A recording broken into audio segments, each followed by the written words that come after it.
지금 가장 최근에 미국채 금리가 엄청나게 지금 빠르게 올라가고 있거든요. 특히 뭐 장기채 금리, 미국채 장기채 금리가 가장 급등했던 가장 큰 이유는 미국의 재정 적자가 가장 문제거든요.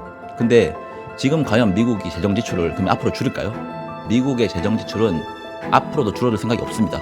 예. 그리고 이것도 중요한데 미국은 재정 지출을 줄일 생각은 없지만 본원 통화를 확대할 생각도 없습니다. 대부분은 텀 프리미엄이 올라가면서 미국채 10년물의 상승을 이끌었다. 그게 재정 적자 우려였다. 그러면 재정 적자 우려에 대해서만 사람들한테 안심을 시켜주면 예. 이 부분들은 줄어들 수 있어요. 근데 재정 적자를 줄일 거냐 안 줄일 거라 보거든요. 예. 그 텀 프리미엄을 강제적으로 저는 연준이나 재무부는 개입을 할 걸로 보고 있습니다. 그게 지금 당장은 이번에 선거가 있었고 아까 말씀하신 대로 선거 때문에 헤지펀드들이 지금은 제일 가지고 놀기 편해요. 왜냐하면 행정부는 1월 20일에 들어옵니다. 그렇죠. 지금 행정부는 일단 어찌됐간에 내년까지 합니다.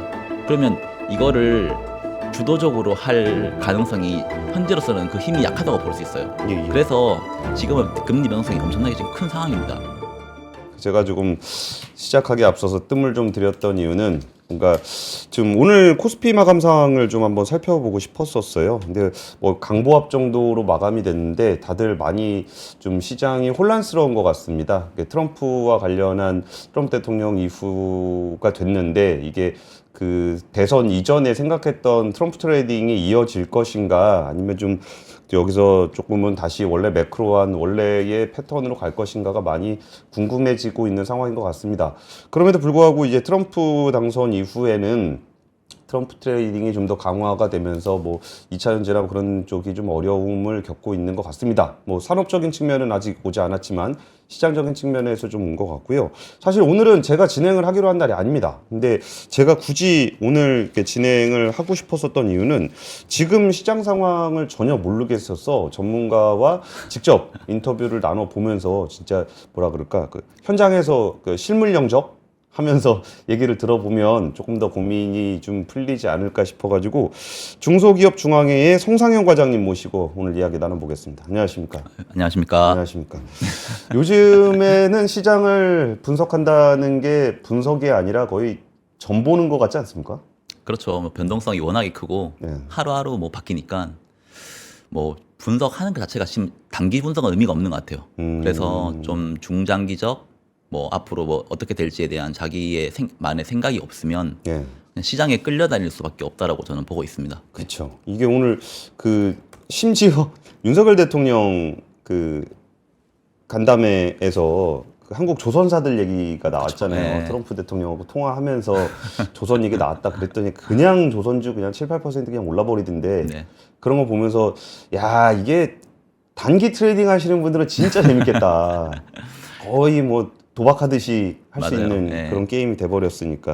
근데 뭐 오늘은 뭐 그렇게 단기 트레이딩 얘기를 하려 그러는 건 아니고 이제 빅 이벤트가 이제 마무리가 됐으니까 전반적인 시장의 전략, 그 시장에 끌려가지 않는 네. 그런 어떤 방향성에 대한 이야기를 한번 좀 나눠봤으면 좋겠는데요. 네네. 주제를 AI 기술 패권 전쟁과 자산 시장이라고 잡으셨어요. 네네. 이게 좀 어쩌면은 조금 제목 자체는 좀 뻔한 것 같습니다. 네. AI 기술 패권 관련해서는 거의 그 챗GPT 나온 이후에 한 2년 정도의 흐름이 이렇게 가고 있는 것 같은데 네. 이 빅이벤트 이후에도 이런 제목을 달아주셨던 거는 좀 어떤 이야기를 좀 하고 싶으신 거예요?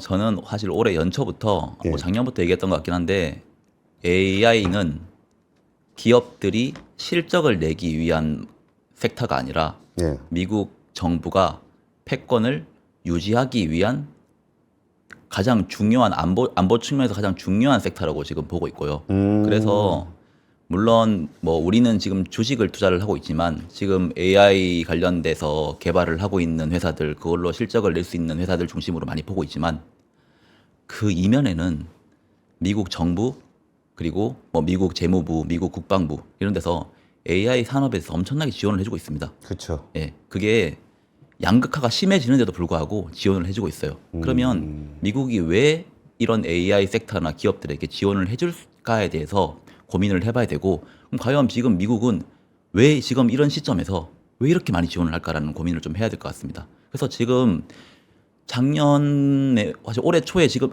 가장 최근에 미국채 금리가 엄청나게 지금 빠르게 올라가고 있거든요. 특히 뭐 장기채 금리. 예.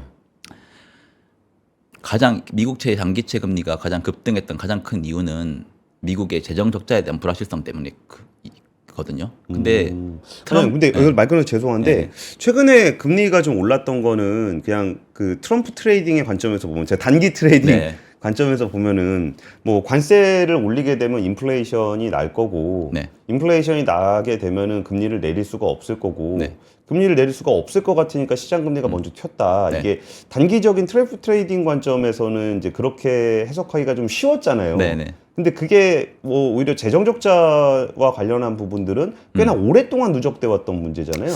예, 그러면 제가 이 표를 하나 좀 보여드릴게요. 예. 지금 이 표를 한번 보시면 미국채 10년물 금리를 이 미국채 10년물이가 최근에 3.7까지 떨어졌다가 지금 4.5까지 올랐잖아요. 그쵸. 지금 뭐 4.4 정도 되는데 예. 그게 어떻게 올랐는지를 세분화시킬 수가 있어요. 이게 뭐 성장 때문에 올랐는지, 인플레이션 우려 때문에 올랐는지, 아니면 텀 프리미엄이라고 금융시장에서 말을 하는데 이 텀 프리미엄을 다른 말로 하면 불확실성입니다. 그 불확실성이 미국이 재정 적자를 얼마만큼을 풀지 그 사람들이 이거에 대한 불확실성을 모르니까 성장과 물가가 아닌 부분들은 텀 프리미엄이라는 걸로 해서 다시 별도로 이렇게 추출할 수 있어요. 근데 이게 이런 매크로 지표에서는 너무 네. 제가 싼말 같은 얘기인데, 그러니까 오를 것 같으니까 나도 사서 같이 올리는. 그러니까 트럼프 때문에 금리가 올라갈 거야 단기적으로. 네. 이게 뭐 10년물이라고 해도 뭐 단기 트레이딩 할 때는 10년이 뭐가 중요하겠습니까? 네. 그냥 야 트럼프 트레이딩이 나타나고 있대. 네. 금리가 올라갈 것 같아. 네. 나도 살래. 이러다가 이렇게 하는지는 않을까요? 물론 그러니까 뭐 사고 파는 거하고 금리가 올라간 거의 방향성은 좀 다르긴 하지만 뭐 그렇게 살 수 있지만 예. 연준은 그리고 미국 재무부는 이 브렉다운한 지표를 매우 유심히 보고 있고 텀 프리미엄 불확실성으로 올라가는 부분들은 그러니까 물가 때문에 올라간다, 성장 때문에 올라간다. 이거는 뭐 말씀하신 대로 미국 경제가 좋아져서 성장이 금리가 올라가는 거니까 그냥 가만히 둡니다. 예. 물가 때문에 올라가면 물가를 죽이기 위한 다른 조치를 취합니다. 예. 그런데 텀 프리미엄이 올라가면 이거에 대해서는 수급으로 개입을 하든지 아니면 구두 개입을 하든지 이 부분들은 잠재우려고 개입을 한다는 개입이 거죠. 들어갑니다. 예, 그래서 미국에 대해서 금리가 왜 이렇게 올라가는지를 그냥 단순하게 보지 말고 지금 현재 미국의 재정 적자가 가장 문제거든요. 근데 지금 과연 미국이 재정 지출을 그러면 앞으로 줄일까요? 저는 전혀 안 줄일 것 같습니다. 일단 제가 생각해도 미국의 재정 지출은 앞으로도 줄어들 생각이 없습니다. 예. 그리고 이것도 중요한데 미국은 재정 지출을 줄일 생각은 없지만 본원 통화를 확대할 생각도 없습니다. 본원 통화라고 하면 미국이 화폐를 더 푼다는 거거든요. 예, 예.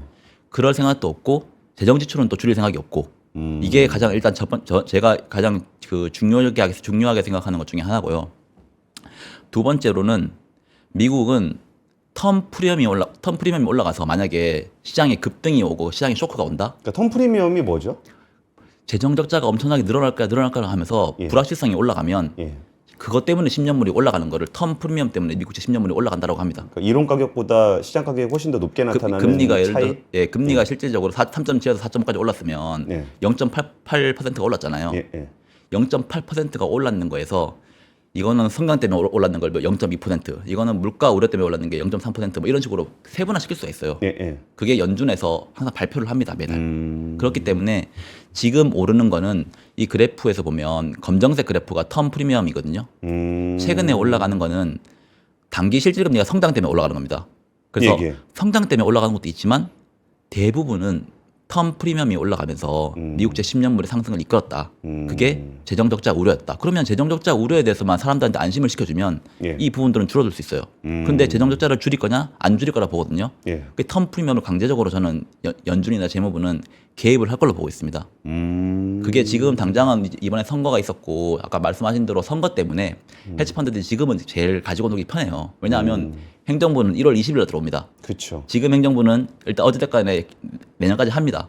그러면 이거를 주도적으로 할 가능성이 현재로서는 그 힘이 약하다고 볼 수 있어요. 예, 예. 그래서 지금은 금리 변동성이 엄청나게 지금 큰 상황입니다. 이제 호랑이가 지금 잠깐 쉬고 있으니까 그러면 한번 토끼들 실컷 놀아보자. 네, 그러면 뭐 민주당이 그냥 그대로 이어갔으면 지금 개입했겠죠. 근데 지금 상황에서는 이제 행정부가 바뀌는 시기고 민주당이 개입을 한다고 해도 말빨이 잘 안 먹힐 거예요. 그래서 일단 오늘 FMC 있잖아요. 예, 예. FMC에서 파월이 어떤 말을 할지가 가장 중요하고요. 어찌됐건 연준은 뭐 행정부랑 다르니까 개입을 하면 그 말빨이 먹힐 수가 있거든요. 그래서 오늘 어떤 식으로 좀 오늘 저녁에 이제 FMC가 있는데 어떤 식으로 이야기를 할지가 중요하고 그리고 어떤 얘기 할 것 같으십니까? 그 파월 의장이 트럼프하고 사이가 좋을 건 없잖아요. 좋을 건 없죠. 근데 시장을 안정시키려고 하는 게 원래 연준의 책무입니다. 특히나 이런 것 때문에 올라간다고 하면. 그래서 뭐 안정시키는 방향으로 좀 발언을 할 걸로 좀 보고 있고요. 그리고 아까 말씀하셨는데 리쇼어링이랑 뭐 무역 관세, 보복 관세 이런 것들이 지금 앞으로 트럼프 행정부에서 나올 수 있는 가장 키워드거든요. 예. 이게 결국은 인플레이션으로 이어질 수 있어요. 그렇죠. 네. 그런데 그 인플레이션이 얼마만큼 올라갈지에 대해서는 아무도 추정을 못 합니다. 근데 미국 정부는 한번 잘 보세요. 정부 부채가 지금 이만큼 쌓여 있어요. 예. 이거를 부채를 줄일 수 있는 방법은 돈을 벌어서 부채를 갚던가 예. 아니면 이 부채의 실질 부채 가치를 떨어뜨리는 방식이 가장 편합니다. 인플레이션. 그게 인플레이션입니다. 그래서 연준이 목표로 하고 있는 2% 인플레이션 목표는 연준의 목표일 수 있는데 정부는 절대 2% 목표가 아니라고 보고 있어요. 그래서 트럼프가 지금 그냥 막 구두로 지금 막 노이즈를 막 퍼뜨리고 있지만 무역 관세 뭐 그리고 뭐 리쇼어링 이런 얘기를 다 하지만 결국은 이게 물가도 자극하고 성장도 자극하거든요. 그렇죠. 그럼 이게 정부 입장에서 나쁘지 않다는 거예요. 그래서 이런 부분들이 인플레이션을 이어질 거고 이런 부분들이 성장으로 다시 이어질 거고 성장은 결국은 생산성에 대한 향상이 일어나거든요. 그렇죠. 그러면 생산성 향상은 결국 인플레이션을 또 잠재울 수 있습니다.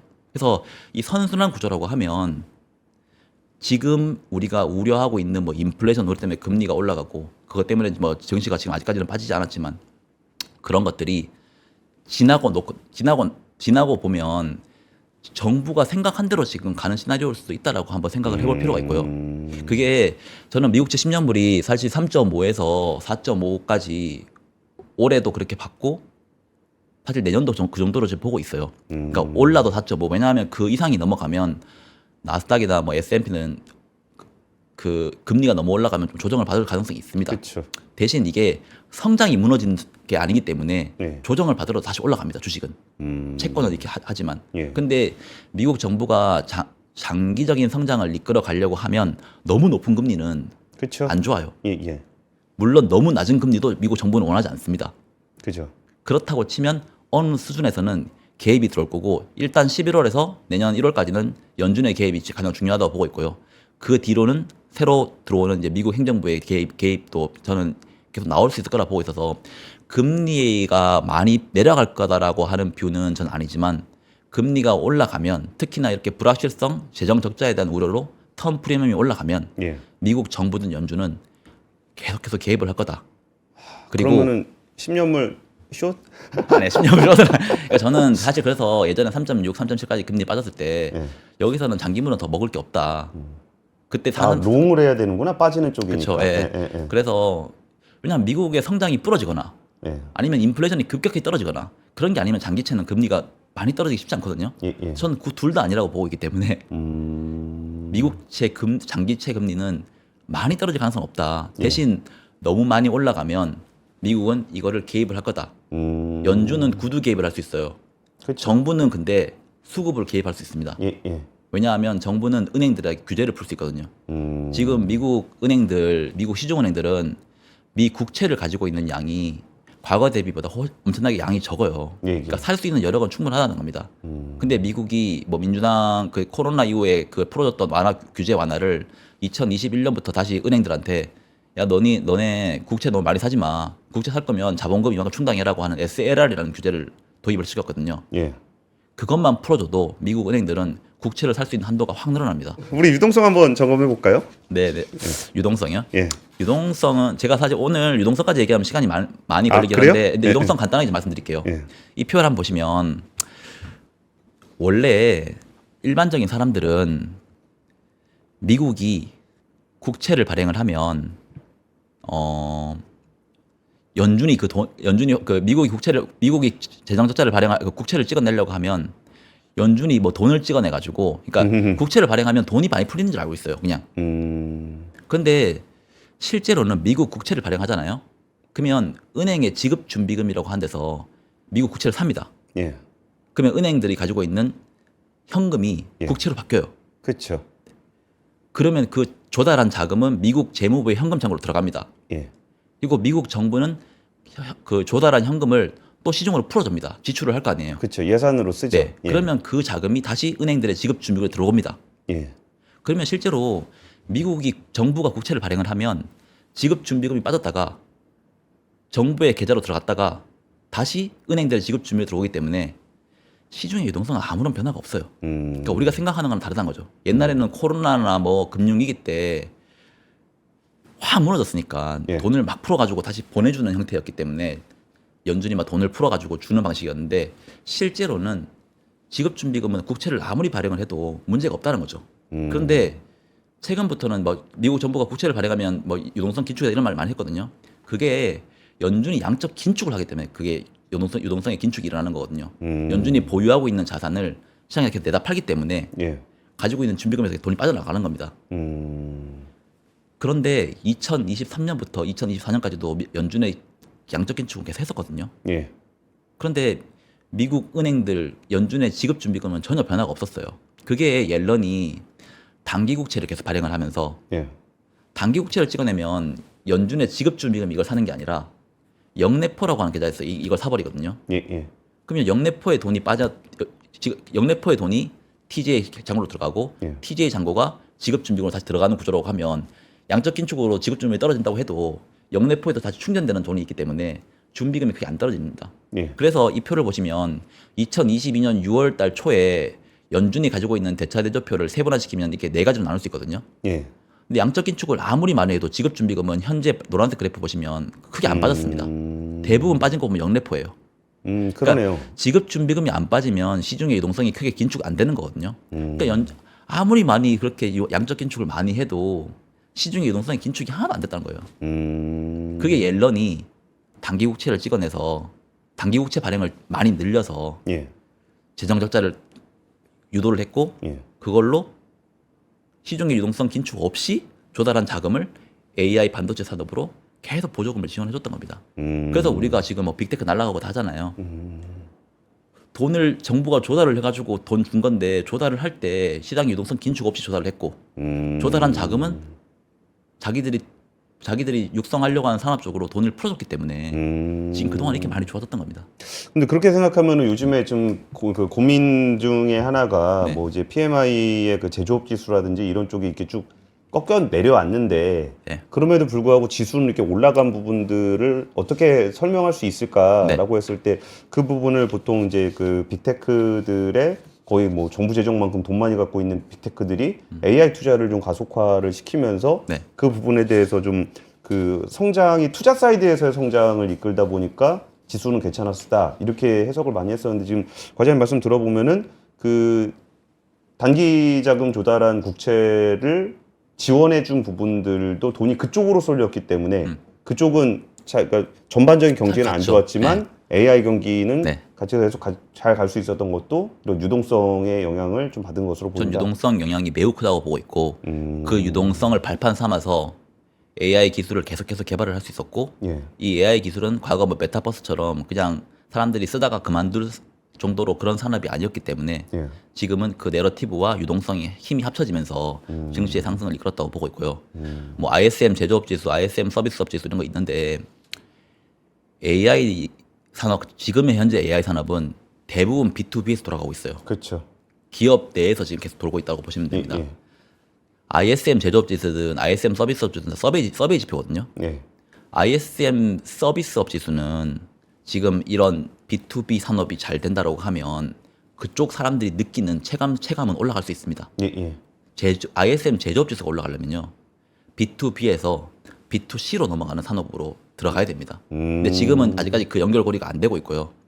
그 연결고리로 이어지면 제조업 지수도 어느 정도 일정 수준으로 이제 다시 반등할 수 있을 거라고 저는 보고 있고요. 근데 지금까지는 B2B에서 계속 움직이고 있는 상황이기 때문에 현재 그런 그 심리 지표 같은 경우에는 뭐 아직까지는 지금 제조업과 서비스가 지금 괴리가 좀 심한 상황이긴 하거든요. 예.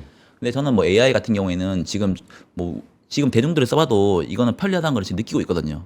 그러면 점점 이게 뭐 온 디바이스든 무슨 어떤 쪽으로 계속 확장돼 나갈 거란 말이죠. 그렇다고 치면 뭐 내년도에 미국이 경기 침체로 빠지지 않는다고 하면 ISM 제조업 지수 사실 당연히 올라갈 수 있죠. 근데 너무 그 심리 지표에 너무 민감하게 반응할 필요는 없습니다. 근데 우리는 뭐 금융시장에서 매일매일 트레이딩을 한다고 하면 예. 또 거기에 또 뭐 그것 때문에 증시가 움직이니까 예. 영향이 있을 수 있지만 실질적인 하드 지표는 그게 나쁘지 않아요. 뭐 제조업이든 뭐든. 네. 그래서 그런 측면에서는 뭐 좀 지켜볼 필요가 있고 현재 미국 데이터 센터 같은 경우에는 어마어마하게 많이 짓고 있어요. 그렇죠. 네. 그리고 미국이 가지고 있는 데이터 센터 개수는 중국의 10배 이상 됩니다. 예. 그게 빅테크들도 많이 가지고 있지만 정부가 지금 밀고 있는 것도 꽤 많습니다. NSC가 엄청나게 짓고 있죠. 네. 예. 그래서 저는 사실 미국이 지금 뭐 리쇼어링, 원쇼어링 이런 것들 지금 이야기 많이 나오고 있는데 지금까지는 B2B에서 AI가 그 내러티브로 성장을 이끌었다고 하면 앞으로는 그런 B2C의 제조 산업 쪽으로도 그 AI가 확장돼 나갈 거라고 저는 보고 있습니다. 어쨌든 시장을 주도하는 거는 AI로 가긴 갈 건데 네. B2B AI에서 B2C AI로의 전환이 내년쯤에는 될 가능성이 있다라고 보고 있고요. 그래서 제가 오늘 좀 준비한 게 미국의 재산업화가 과연 성공 가능할까? 미국은 지금 리쇼어링, 뭐 원쇼어링, 프렌드쇼어링, 뭐 니어쇼어링 말은 다 다르지만 예. 결국은 자기들 산업을 살리겠다는 거거든요. 예.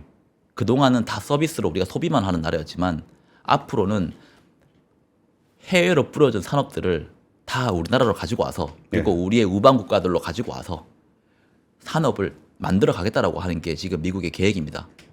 그리고 코로나 때 미국은 이런 산업을 왜 더 해야 되는지 뼈저리게 느꼈어요.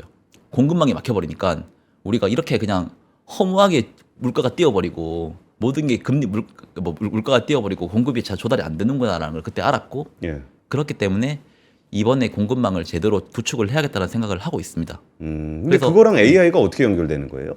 AI가 연결되는 게 아니라 이런 산업을 하기 위해서 뭐 신발 공장 가져와서 하려고 하면 미국 안 할 거 아니에요. 그렇죠. AI와 연결돼 있는 공장들을 다 가져온다는 거죠. 그걸 B2C로 연결시킬 수 있는. 지금은 뭐 TSMC 뭐 다 지금 미국의 인텔마저도 미국에 공장이 없어요. 거기서 인건비가 안 나오니까. 그렇죠. 근데 그 지금 뭐 TSMC, 삼성전 다 자국 내사고 있고 뭐 더 인건비가 싼 데로 지금 다 가 있잖아요. 예. 예. 미국은 그걸 지금 다 가져오겠다는 겁니다. 그래서 AI가 이런 사이클을 다시 한 번 더 끌고 가려고 지금 하는 상황이고 여기서 AI의 동력이 떨어지는지 안 떨어지는지는 뭐 결국은 AI 기술이 여기서 끝날지 앞으로 더 갈 수 있을지 저는 사실 그거 미국 정부의 의지가 가장 강하다고 보고 있어요. 정부의 의지라는 거는 뭐 정부가 뭐 마음을 먹는다고 AI 산업이 좋아지는 건 아닐 거고 결국은 이제 정부의 형태 우린 또 다 돈으로 얘기하잖아요. 그러면 이제 정부가 아유 뭐 진짜 제가 지원하겠습니다 그래갖고 아유 뭐 마음으로 지금 무심양면 마음으로 지원하고 그런 사람들 별로 안 좋아하잖아요. 그럼 그 얘기는 결국은 이제 정부의 부채와 관련이 또 다시 돌아오게 되는 건데 네. 아까 말씀하신 얘기 중에 들어보면은 미국은 정부 부채를 낮출 생각은 없다. 이게 사실 우리가 보기엔 굉장히 짜증나는 상황이긴 해요. 네. 지는 뭐 맨날 빚 내가지고 빚 엄청 많은데 쟤는 근데 심지어 달러 강세야. 이런 것들도 좀 기분 나쁘긴 하지만 뭐 좀 식상한 질문이긴 합니다만 디폴트에 네. 대해서는 좀 어떻게 보십니까? 미국의 빚이 너무 많다라는 것이 디폴트까지 가진 않는다고 하더라도 네. 이게 야 이거 정부 빚이 너무 많은 거 아니야? 라는 부분들이 생기면은 확장 재정을 하기가 좀 어려워지잖아요. 네. 심리라도 네. 그 미국의 정부 부채 디폴트 가능성은 좀 어떻게 보십니까? 없다고 봅니다. 없다. 미국의 정부 부채 GDP 대비 정부 부채 비율이 120%대거든요. 예. 영국, 프랑스는 일단 더 높고요. 일본은 200%대고. 그러니까 미국이 패권을 잃으려면 정부 부채 때문에 패권을 잃으려면 다른 엄청나게 건전하게 재정을 운용하고 있는 나라가 있어야 됩니다. 아. 그런데 결국은 패권은 나라 대 나라로 하는 거잖아요. 그렇죠. 그거를 건전하게 지금 운영하고 있는 나라가 단 하나도 없습니다. 그렇기 때문에 미국은 일단 정부 부채 때문에 패권을 잃을 가능성이 낮다고 보고 있고 그리고 미국의 정부 부채의 70% 이상은 미국 국내 거주자들이 투자를 하고 있어요. 이것도 사실 좀 다르게 봐야 되는데 미국이 그러니까 미국의 채권이 대부분 국내 로컬 투자자들이 들고 있다고 하면 차환 발행을 하는데 아무런 문제가 안 돼요. 일본에서 주로 하던 네. 얘기죠. 예. 그리고 이자가 많이 높아진다고 하잖아요. 예. 그러면 기업들이 성장하는 건 문제가 될 수 있죠. 근데 이자가 높으면 결국 그 이자가 누구한테 갑니까? 뭐 국민들한테 가겠죠. 네. 예. 그러면 소비가 안 끊깁니다. 그리고 기업들도 MF나 국채 투자를 많이 하잖아요.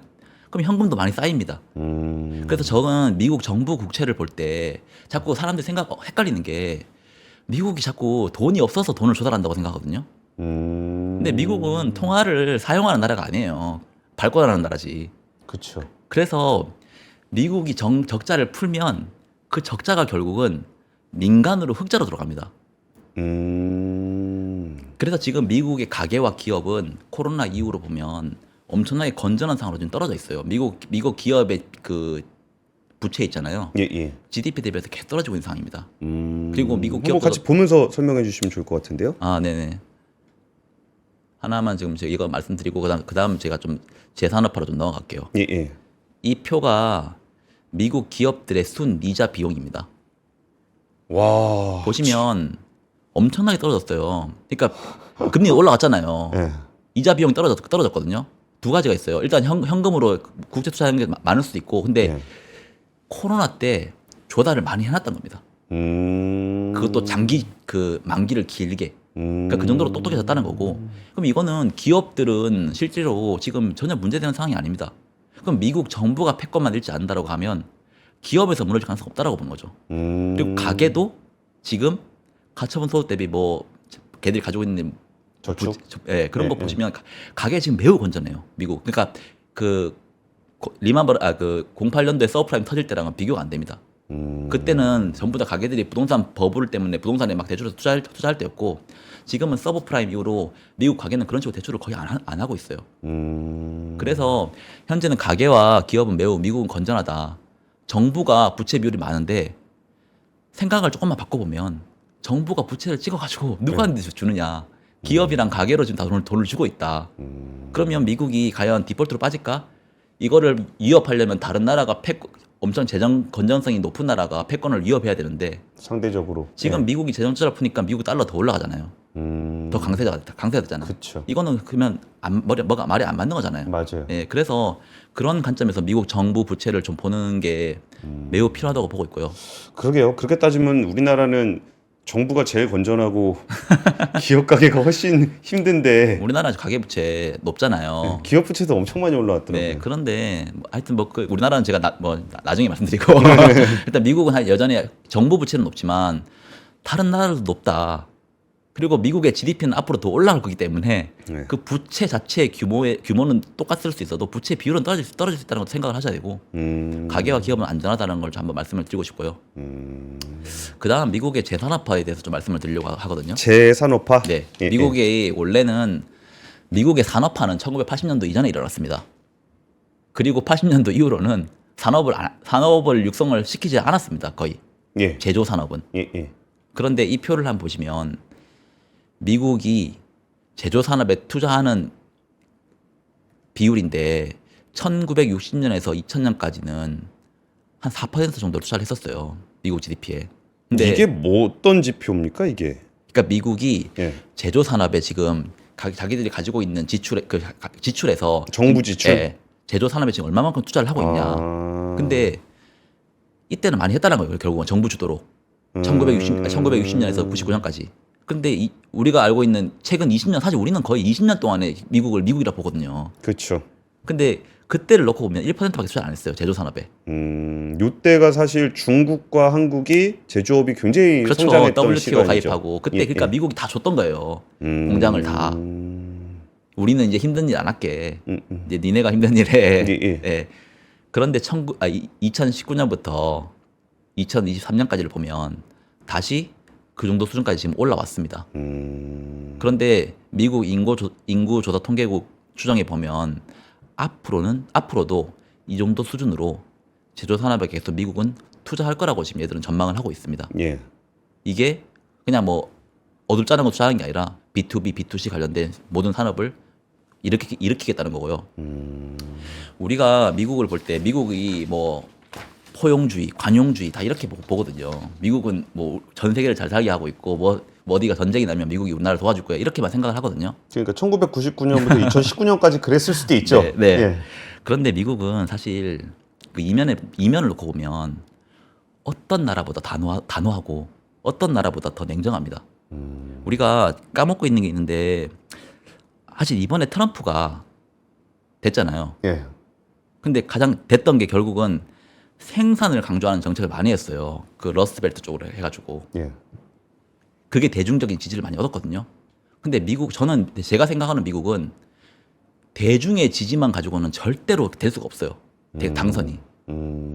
제가 왜 저는 트럼프가 뭐 제가 쪽집기는 아니지만 트럼프가 이렇게 인기를 많이 끌고 당선이 된 가장 큰 이면에는 예.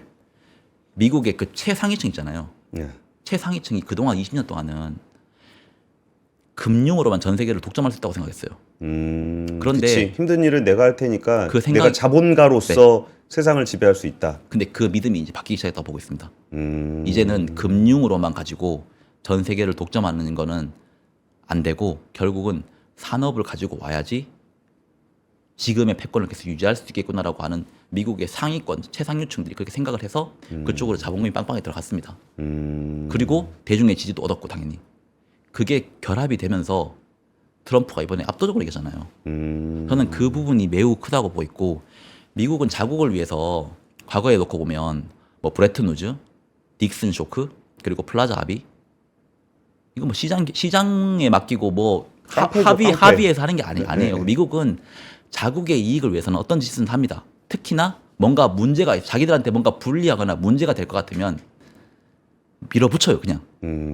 그러면 사람들이 이런 생각을 많이 해요. 사실 우리도 밀어붙이고 싶죠. 힘이 있으면 가능하잖아요. 근데 사람들이 이런 생각을 많이 해요. 니쇼어링 그게 되겠어? 미국? 예. 근데 저는 어떻게 생각하냐면요. 니쇼어링이든 원쇼어링이든 미국은 될 때까지 합니다. 안 오면 몽둥이를 들어서 패사라도 가지고 옵니다. 예전에 미국이 과거 역사를 보면 저는 역사 관련된 책을 많이 보는데 뉴딜 정책 할 때 예. 그때 이제 그 대통령이 루즈벨트 대통령이 예. 대공황이 왔으니까 뭔가 이거를 다시 유리정책으로 풀어야 되잖아요. 예. 근데 은행들은 돈을 안 풀고 싶잖아요. 겁나니까. 예. 그때 미국 그 루즈벨트 대통령이 우리에게 몽둥이가 있다고 말했습니다. 그러니까 은행들한테 강제로 돈을 풀려고 하는 거죠. 지금 우리 빨리 살려야 되니까 너 빨리 해. 대출 풀어. 네. 뭐. 자국에도 그런 식으로 하고요. 해외에는 더 하죠 당연히. 그러면 다른 나라인데 우리나라 사람도 아닌데. 그렇죠. 저는 이번에 그래서 저는 사실 해리스가 되면 그래도 니어쇼링이라는 게 있었거든요. 예, 예. 우방 국가들 그리고 우리 안에 붙어 있거나 우리 쪽에 그래서 협력하는 사람들은 같이 해주겠다. 근데 트럼프는 원쇼링이 매우 강합니다. 그래서 리쇼링과 원쇼링 앞으로 어떤 식으로 전개가 될지 모르겠지만 더 강하게 나갈 가능성이 높다고 보고 있고 되든 안 되든 될 때까지 할 거라고 최하 4년은 될 때까지 할 거라고 보고 있어요. 저 되게 좀 진지한 얘기를 하시는데 네. 너무 이렇게 가볍게 질문을 드려서 죄송합니다만 네. 그래서 그냥 미국 주식 사면 되는 겁니까? 그럼 그쪽으로 넘어갈까요? 아니 그냥 예. 미국 주식은 AI 버블이 꺼지면 끝납니다. 제가 봤을 때는. 안 꺼지면. 안 꺼지면 계속 갑니다. 근데 닷컴 버블 때 예. 나스닥 PR 얼마인지 아세요? 뭐 포워드 PR이든 뭐 트레일링 PR이든 뭐 얼마쯤 부를까요? 한 100배쯤 부를까요? 100배. 아. 지금 몇 배냐면 30배예요. 이익을 워낙 많이 내니까 30배 정도면은 이익을 낼 수 있고 예. 한번 불 붙으면 그렇게 간다는 겁니다. 미국 주식은. 그러니까 그때는 이익이 없었지만 갔는데 지금 사실 이익을 내면서 가고 있잖아요. 예, 예. 그래서 탄탄하게 지금 올라가고 있다고 저는 보고 있어요. 그러니까 나스닥을 저도 미국 증시를 분석할 때 나스닥을 빼거든요 보통. S&P 가지고 많이 하거든요. S&P를 가지고 분석을 해보면 그때랑 지금이랑 그때가 당연히 더 높았지만 IT 버블이 예. 하지만 그때랑 지금이랑 엄청나게 많이 차이는 안 나요. S&P만 놓고 보면. 그런데 그때도 어떻게 보면 닷컴 버블이었고 지금도 나스닥이 주도하는 AI 버블이잖아요. 나스닥을 놓고 보면 여전히 버블이 아니라는 거죠. 그래서 그 버블이 언제 꺼질지 모르는데 저는 생각하고 있는 버블이 꺼지는 거는 미국 정부가 포기를 해야지 꺼질 거라 보거든요. 근데 지금은 미국 정부가 포기할 가능성이 저는 매우 낮다고 보고 있고 그건 제가 마지막에 한 10분, 15분 남았을 때 말씀 한번 드릴게요. 예. 그래서 다음 장 한번 좀 말씀드리면 2050년까지 미국은 글로벌 제조업 점유율을 20%까지 회복하는 걸 목표로 하고 있어요. WTO 2000년 이전에 25% 정도 됐었어요. 근데 지금 15%까지 떨어졌어요. 15%? 네. 오, 15면 그러니까 글로벌 제조업 점유율의 15% 정도 떨어지긴 떨어졌습니다. 예. 근데 이거를 20%까지 지금 회복하려고 지금 하고 있고 그렇게 하려면 그런 제조 산업에 매년 추정인데 $1조 이상씩 매년 쏟아부어야 됩니다. 그걸 2050년까지 얼마씩 쏟아부어야 된다고요? 1조 달러 어. 매년. 매년. 네. 근데 그게 목표예요. 뭐 목표를 다 충족을 못 시킬 수는 있지만 예. 그 방향으로 가려고 지금 얘들은 계획을 잡고 있고. 그래서 저는 사실 AI 공개된 분야에 목표인가요? 1조 달러를 쓰겠다? 뭐 12 추산? 추정이죠, 추정. 예. 아. 그거를 하기 위해서는 이 정도가 필요하다.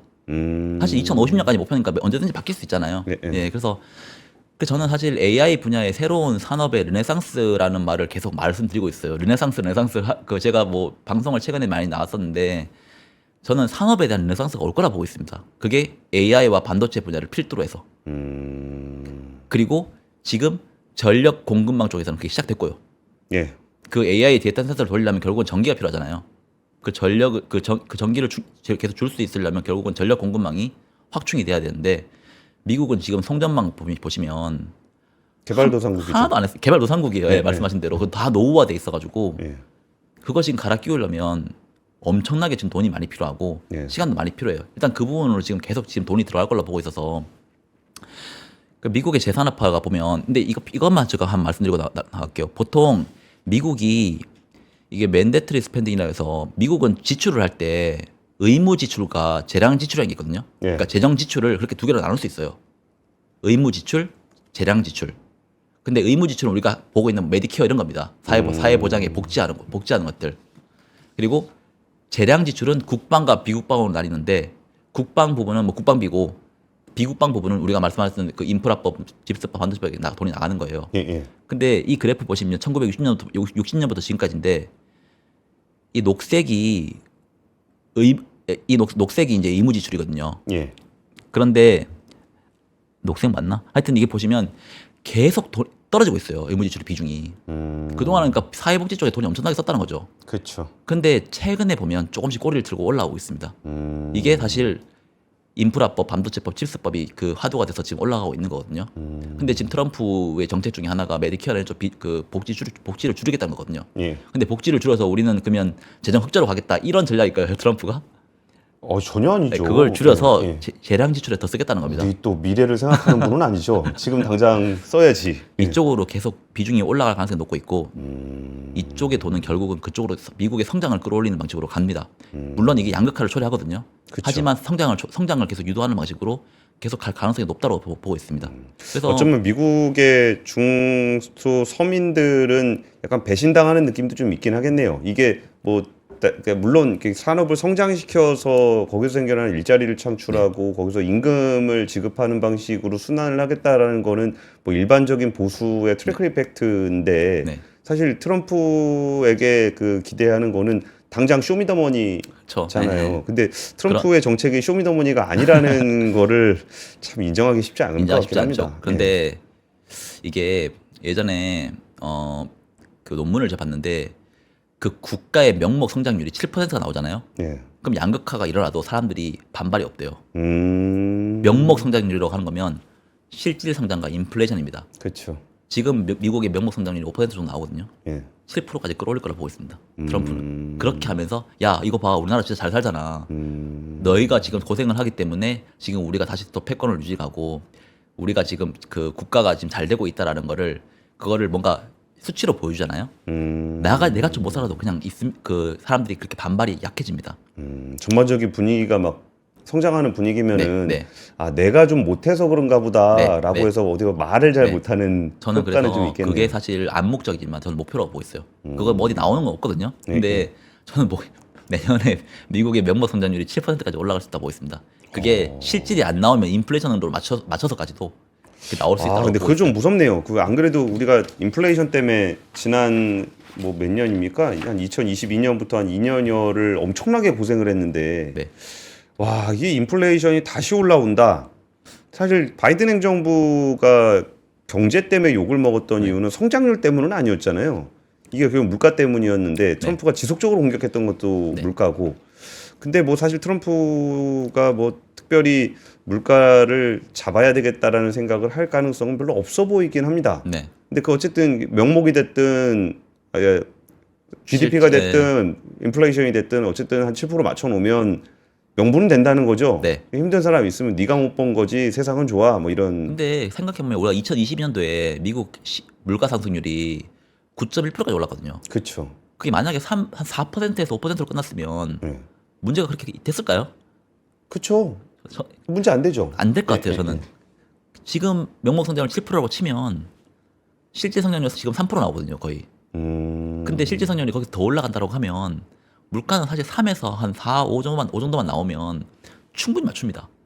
저는 그거를 지금 미국은 의도를 하고 있다 생각하는 거예요. 정부가. 아, 고성장 고물가? 네. 중성장 중성장 고물 중물가 고성장.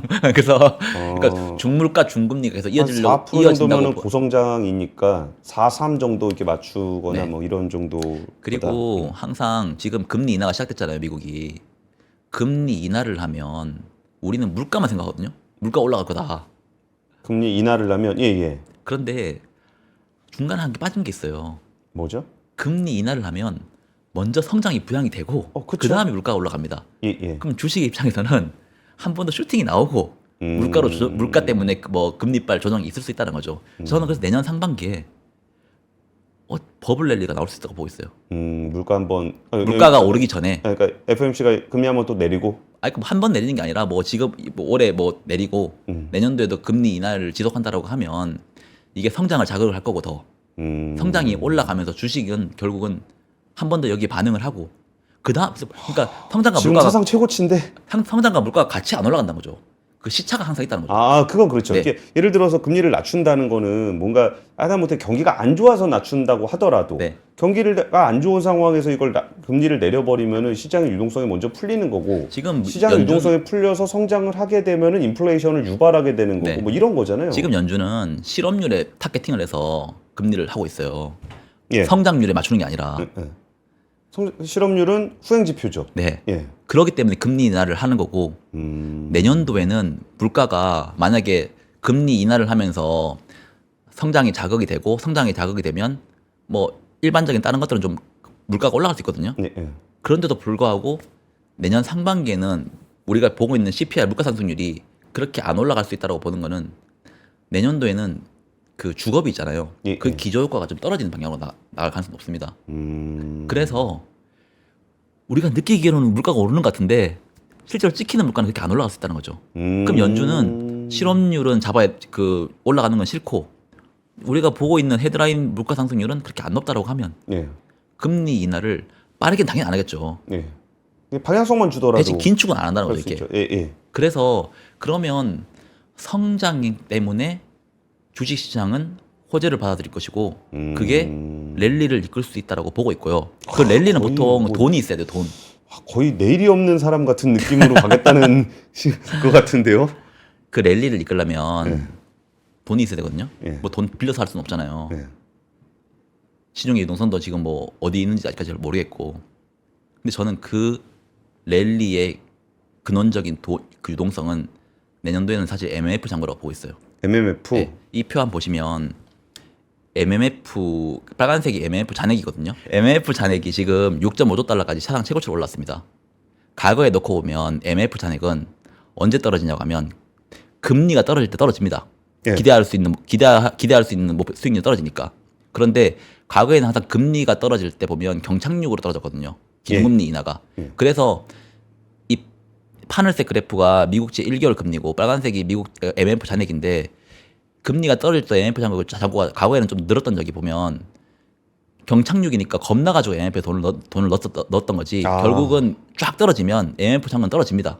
근데 이번에 만약 연착륙이라고 하면 금리가 떨어지면 기대할 수 있는 수익률이 떨어진다고 하면 MMF 잔액은 다른 투자처를 찾아서 이동할 가능성이 매우 높다고 보고 있고 내년에 제가 말씀드리는 성장과 그런 내러티브가 만약에 계속 유지된다고 하면 그리고 연준이 기준금리를 인하를 하면서 이 1개월짜리 금리를 떨어뜨린다고 하면 이 MMF의 잔액은 어디론가 갑니다. 근데 장기 채권 갈까요? 아니면 주식시장 갈까요? 아니면 뭐 코인 갈까요? 어차피 뭐 고수익을 바라고 가는 움직임일 테니까 뭐 그 상황에서 장기채로 갈 이유는 없죠. 그러니까요. 그래서 우리 또 곱하기 3 그리고 가야지. 장기채 약간 불안하잖아. 재정적자도 있고. 예. 그래서 그쪽으로 가지 않으면 비싸도 주식으로 간다는 거죠. 그리고 뭐 나스닥은 뭐 닷컴 버블이랑 계속 비교해서 좀 미안하긴 한데 그때보다는 매우 낮고 PER이. 그래서 그런 측면에서는 언제든지 갈 수 있기 때문에 이게 만약에 잔고가 빠지는 게 보이면 그때 진짜 랠리로 갈 수 있습니다. 지금까지는 아직 빠지는 게 안 보이거든요. 그쵸. 그래서 그런 측면으로는 좀 볼 필요가 있고 어느 순간이 되면 확 돌 가능성이 좀 매우 높다고 보고 있어요. 사람들의 인내심 한계가 있기 때문에. 지금 버핏도 돈 빼서 MLF 넣거든요. 그렇죠. 지금 걔가 다 단기채로 하고 있잖아요. 버핏이 그 돈 빼가지고 한 주식 산다고 하면 그냥 이자고가 떨어진다고 보시면 돼요. 그래서 그런 관점이라고 사상 보시면 최고치에. 사상 최고치는 의미가 없죠. 어차피 미국은 항상 사상 최고치였는데. 이제 마지막으로 제가 기술 쪽 한번 말씀드릴게요. 이게 제가 항상 그 몇 번 보여드렸던 지표 그래프긴 한데 빨간색이 미국의 기준금리 흐름이고요. 1995년부터.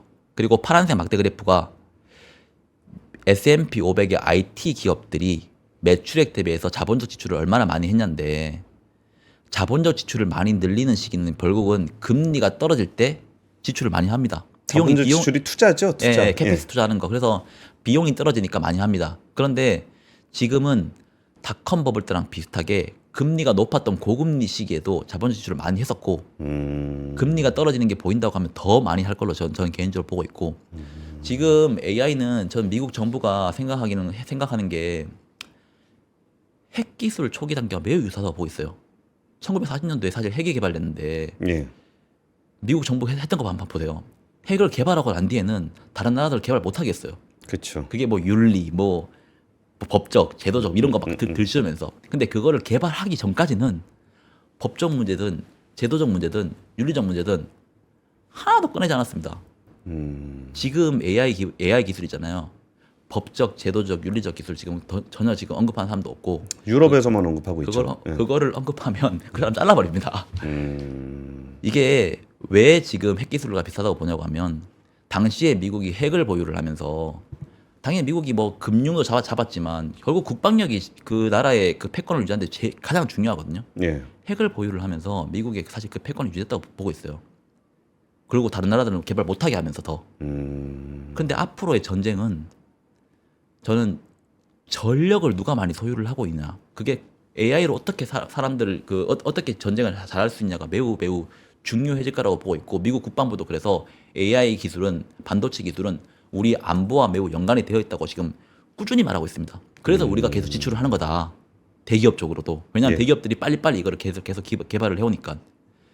그런 측면이라고 하면 이러한 상황에서는 절대 미국은 자본적 지출을 낮출 생각이 없을 것이고 계속 국방부 사이트에 들어가시면 입찰 공고를 계속 띄우거든요. 우리 이거 개발할 테니까 입찰부터. 우리 이거 할 테니까 입찰부터. 그래서 막 팔란티어는 날라가잖아요. 그렇죠. 걔들이 지금 그런 입찰 다 따내고 있어요. 우리 보고 있는 아마존 뭐 그냥 우리는 그냥 그 애들이 민간에서 돈 창출하는 것만 보고 있지만 정부 부분에서 창출하는 것들을 보시면 대부분 국방부랑 연결돼 있어요. 그런 거 보시면 미국 정부는 이쪽으로 절대 속도를 늦출 가능성이 없다고 보고 있고 언제 속도를 늦출 거냐고 전 보냐고 하면 자기들이 개발을 끝내고 거의 다른 나라들을 개발을 더 이상 못하게 하고 싶으면 그때부터는 더 이상 이제 AI 기술은 이게 윤리적으로 문제가 있고 사람들한테 실업자도 많이 늘어나고 이건 안 되겠다. 지금 현재로서는 좀 막자라는 식의 강제적으로 가능성이 매우 높습니다. 저는 그렇게 보고 있기 때문에 그러니까 미국이 끝내고 싶을 때 끝낼 가능성이 매우 높다는 거죠. 뭐 그건 그렇겠죠.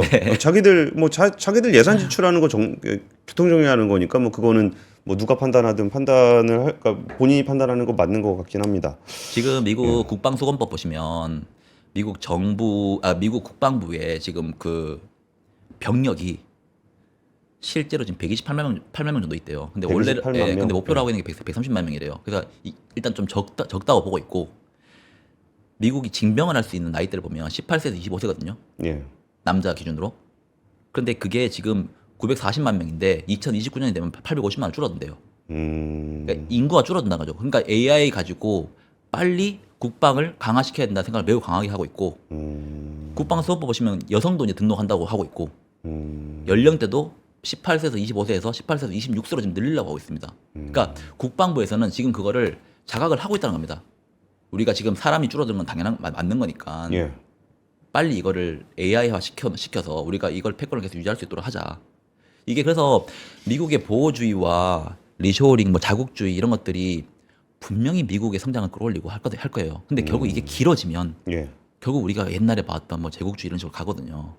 그래서 그 어느 경계선까지는 이후로 넘어가면 진짜 최악의 상황으로 갈 것 같아요. 근데 그 경계선까지는 일단은 미국이 성장하는 가도로 전 갈 걸로 보고 있습니다. 남은 시간이 8분인데 네. 궁금한 건 두 가지죠. 지금 네. 미국 얘기를 계속 해주셨으니까 네네. 그러면은 투자 아이디어 그게 하나 있을 거고 네. 두 번째는 사실 뭐 그러니까 한국장을 이렇게 분석하시지는 않을 건데 네. 좀 콩고물 좀 떨어지는 데가 없을까요? 오늘 많이 올랐잖아요. 콩콩을 떨어지는 데들.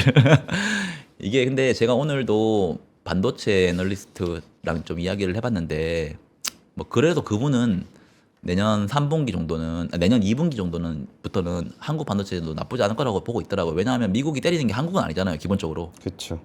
그래서 원래 4분기랑 1분기 때는 수요가 많이 없었기 때문에 없는 게 없기 때문에 내년 2분기 정도 들어오면 결국은 좀 레거시로 해서 좀 수요가 좀 들어올 수 있을 가능성이 있다고 보고 있고 중국을 때리다 보면 한국도 피해는 있겠지만 결국은 지금은 너무 이렇게 지금 짓눌려 있는 가능성이 있다고 보기 때문에 한국은 반도체가 못 가면 증시가 못 갑니다. 뭐 그렇죠. 개별 주식들이야 뭐 이렇게 왔다 갔다 하겠지만 그래서 그런 측면으로 놓고 보면 뭐 그분은 그렇게 보는데 저는 좀 약간 다르게 보는 게 있어요. 미국이 이거 표 하나만 좀 말씀드리고 끝낼게요. 이제 그러면 이거 표인데 이게 미국의 실질 본원 통화 증가율이에요. 그러니까 미국이 본원 통화를 전년 대비해서 얼마만큼 풀었는지 빼기 예. 미국의 물가 상승률을 음. 빼면 실제로 본원 통화가 얼마나 많이 풀려 있냐. 이게 0 아래로 떨어지면 미국이 금융위기로 빠지던가 미국이 위기로 빠지던가 침체로 빠지던가 아니면 전 세계가 다른 나라가 빠지던가. 예, 예. 그런데 지금 상황에서 전 미국이 빠질 가능성은 매우 낮다고 보고 있거든요. 그러면 내려오는 미국 추세네요. 예. 달러는 전 세계가 쓰잖아요. 미국이 달러를 줄이면 누군가는 떨어지거든요. 그런데 지금 미국은 자기들은 본원 통화를 늘릴 생각이 없고 다른 나라의 자금을 끌어와서 지금 자기들은 성장을 하려고 하는 거거든요. 예. 그러면 자기들이 성장을 주도하려고 할 때 들어오는 그 돈을 빨아당기는 그 나라들 있잖아요. 예. 그런 나라들에서는 유동성이 매우 메말라질 수 있습니다. 그렇죠. 그러면 실제로 과거에도 보면 뭐 위안화 쇼크, 유로존 위기, 그리스 사태, 뭐 이런 IMF 이런 게 많이 터졌잖아요. 저는 이렇게 과거처럼 이게 녹색 바가 미국이 경기 침체로 빠졌을 텐데 이번에는 미국이 경기 침체로 빠지는 게 아니라 어느 다른 나라에서 빠질 가능성이 매우 높다고 보고 있고 미국의 성장은 그때 또 좋을 수 있어요. 다른 나라의 성장을 가지고 와서 올리는 거니까. 그래서 그렇기 때문에 내년에 사실 탑픽 뽑으라면 저는 국가는 미국 뽑을 것 같고 섹터 뽑으라고 하면 결국은 뭐 AI와 지금 이번에 산업을 하고 있는 재산업화에 지금 들어갈 수 있는 그런 것들을 전 매우 좀 좋게 보고 있습니다. 그래서 재산업화할 수 있는 부분들이 뭐예요? 결국은 공장 지어서 한다는 부분이니까 근데 신발 공장은 안 짓는다면서. 섹터로 보면 근데 결국은 뭐 산업재부터 이런 쪽에 올라갈 수 있죠. IT는 당연히 끌고 가는 거고 올해도 IT가 엄청 올랐거든요. 그렇죠. IT 섹터만 놓고 봐도 예. 내년에도 근데 더 좋을 것 같아요. 그래서 무섭다. 1월 1일부터 12월 30일까지 내년에 그냥 쭉 오르냐? 전 그건 아니라고 봅니다. 왜냐하면 트럼프가 됐기 때문에. 그리고 한 번의 위기가 언제 있을 거냐 보면 지금 아까 제가 영래포 계속 말씀드렸거든요. 영래포가 지금 거의 잔고가 이제 얼마 안 남았어요. 그러면 미국은 국채를 조달을 할 때 단기 국채를 조달을 하면 누군가 사줄 사람이 잘 없어요. 예. 그러면 그거를 살 때 시장의 유동성이 쪼그라들 수가 있고 그런 상황에도 불구하고 영래포가 0이 됐는데도 불구하고 연준이 양적 긴축을 계속 하잖아요. 예. 그러면 시장의 긴축이 더 세게 될 수 있어요. 그래서 그쵸. 연준이 그 타이밍을 잘 보고 양적 긴축을 종료를 할 텐데 선제적으로 할지 후행적으로 할지 잘 모르겠어요. 그래서 만약에 영래포 잔고가 0이 되었다? 그러면 그때부터는 단기적으로 변동성이 좀 커질 수 있으니까 그때 좀 조심을 좀 하시라고 좀 말씀을 드리고 싶고 그 정도 보고 있습니다. 예. 영래포 잔고가 0이 되는 것은 어떤 식으로 확인을 하죠? 그러니까 진짜 0이 딱 0이 되는 걸 말씀하시는 아니, 거예요? 거의- 아니면 거의- 추세적으로 내려가는 거예요? 추세적으로는 이미 계속 다 내려오고 있고 예, 예. 최근 2년 동안 거의 원래 2조 달러였어요. 2023년에. 근데 지금은 1,500억 달러 남았습니다. 예. 그냥 원래 그냥 놓고 보면 뭐 한 분기면 끝납니다. 사실 이거는. 그래서 이거는 근데 뭐 프레드라는 사이트에 들어가셔서 보셔도 되고 뭐 제가 개인적으로 블로그도 운영하고 있는데 거기서도 제가 뭐 보여드리는 사이트를 지금 공지하고 있어요. 그래서 그거는 뭐 언제든지 연준 사이트에 들어가서 보시면 되니까 이게 없는데도 미국은 정부 지출을 할 거거든요. 예. 그럼 국채를 조달할 거거든요. 그러면 뭔가 문제가 될 수 있어요. 근데 연준이 그 전에 사전적으로 뭘 한다? 그럼 괜찮아요. 뭐 예를 들어서 QT를 종료한다거나 뭐 네, 그런 것들이나 뭐 하여튼 그런 것들이 하면 괜찮은데 사전적으로 안 하고 사후적으로 한다? 트럼프 너 망해봐라고 뭐 이런 식으로 그러면 단기 변동성이 커질 수 있을 거라 보고 있습니다. 그래서 그거는 한번 잘 판단을 하셔서 좀 증시를 좀 잘 대응을 하시고 몰빵 그리고 뭐 전매 뭐 다 매도 이거 가능성 이렇게 하면 내년도 좀 어려울 걸 보고 있고 그래서 분할 매수 분할 매도로 잘 대응하시는 게 자기의 멘탈 관리나 수익률 관리에 매우 중요한 거라고 보고 마지막 있습니다. 멘트는 약간 그 방송용 멘트신 것 같고 와 이게 그 지금 그런 시나리오라 그러면 이제 변수대가 되는 리스크들을 좀 어느 정도는 감사는 해야 되는데 비중은 이제 롱 포지션을 세게 가져가고 있다가 네. 리스크들이 생겼을 때 그 부분들을 좀 조절하라는 얘기로 저는 해석을 좀 했었어요. 저는 일단 내년 1분기까지 좋게 봐요. 그냥 좋게 봐요. 그런데 만약에 그 역내포 때문에 변동성이 생기잖아요. 네, 네. 그거 진짜 기회라고 보고 있습니다. 매수기. 그게 얼마만큼 빠질지는 잘 모르겠는데 그게 만약에 빠진다고 하면 진짜 싸게 살 수 있는 기회라고 보고 있습니다. 그게 미국이 성장이 불어져서 나오는 게 아니거든요.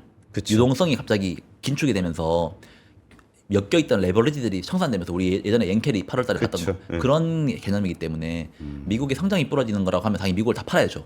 근데 미국의 성장이 부러진 게 아니라고 하면 그때가 기회라고 보고 있어요. 이렇게 말씀하시는 거 보니까 레포가 제로가 되더라도 떨어졌을 때 저가 매수하려는 세가 들어와서 안 빠지는 일도 벌어질 수 있을 것 같네요. 그러지 않을 것 같아요. 왜냐하면 레버리지가 풀리면 버티고 싶어도 못 버팁니다. 금융기관들은. 오늘 중소기업 중앙회 송상현 과장님과 이야기 나눠봤는데요. 그 뭔가 패권의 관점 그리고 유동성의 관점을 보면 패권의 관점에서는 미국 중심주의가 미국 시장으로 자금을 유입시킬 것이고 여기서 우리가 리스크로 관리해야 되는 부분들은 이렇게 유동성에 영향을 줄 수 있는 역내포 같은 것들 조금 신경을 쓰면 좋을 것 같습니다. 말씀 듣다 보니까 이게 그 트럼프 현상은 어쩌면 그 바다와 위에 파도 같은 느낌이고 근데 그 파도가 만만치 않습니다. 굉장히 그렇죠. 출렁출렁하는 네. 파도인데 그 밑에서 고고하게 흘러가는 바다의 해류는 여전히 한 방향을 향해 가고 있는 게 아닌가 싶습니다. 중소기업 중앙회 송상현 과장님과 함께했습니다. 감사합니다. 감사합니다.